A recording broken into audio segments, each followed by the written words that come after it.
Gracias. Muy buenos días. Señor presidente. Primeramente, explicaré qué consiste la consolidación fiscal, que es el principal tema de las auditorías que tienen que ver con los adeudos de este grupo. La consolidación fiscal, si recuerdan, otorgaba a los contribuyentes dos beneficios. El primero, otorgaba la posibilidad de sumar las ganancias y las pérdidas de un solo grupo y con ella tener un mismo resultado. El segundo, permitía diferir o aplazar el pago del impuesto sobre la renta. Por ejemplo, y lo podemos ver ahí en la lámina, si una empresa tenía una utilidad de 10 pesos y otra de este mismo grupo empresarial una pérdida de 5, la consolidación fiscal permitía pagar únicamente impuestos sobre la renta sobre 5 pesos y no sobre los 10 pesos, es decir, solamente sobre la diferencia. Dicho esquema, como ya se mencionó, terminó en 2013 y las empresas tenían la obligación de pagar los impuestos que hubieran postergado y de los que se beneficiaron en el pasado.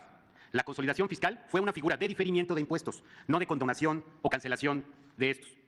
Siguiente, por favor. Como ya se mencionó, derivado de las auditorías de 2008 a 2013, se concluyó que dos empresas de este grupo empresarial adeudaban cerca de 33,000 millones de pesos, los cuales actualmente se disputan en 7 juicios. Estas empresas, usando su estructura legal y corporativa, han impugnado y retrasado la emisión de una sentencia definitiva que las obligará al pago de sus impuestos. Solo por citar un ejemplo, en uno de los juicios, desde marzo de 2014, la empresa tenía la obligación de pagar sus impuestos y en noviembre del 2015 el SAT revisó este tema.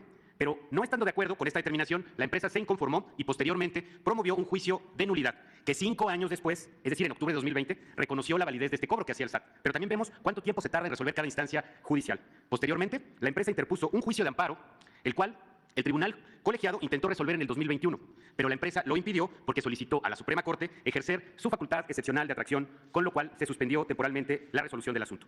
También es sabido que desde diciembre de 2022 el ministro Luis María Aguilar Morales hizo suya la petición de la empresa de que atrajeran el asunto y en esta etapa el expediente estuvo guardado o esperando 8 meses solo para resolver si la Corte tenía o no interés en conocer el fondo del asunto. Y mediante una votación que también es pública, en la que solo el ministro Aguilar apoyó su proyecto, los ministros de la segunda sala determinaron que ya había sido debatido en numerosos precedentes judiciales este caso y lo devolvieron al tribunal colegiado, quien esperamos en breve deberá resolver el fondo del asunto. Este gobierno, el de la Cuarta Transformación, está comprometido con el pueblo de México. Por eso, el pago proporcional y equitativo de contribuciones, como establece la Constitución, es fundamental para el bienestar de todas y de todos, porque de ahí se pagan los programas de bienestar, las inversiones de los proyectos, la educación de la ruta, todas y todos los habitantes y en particular las niñas y niños de nuestro país.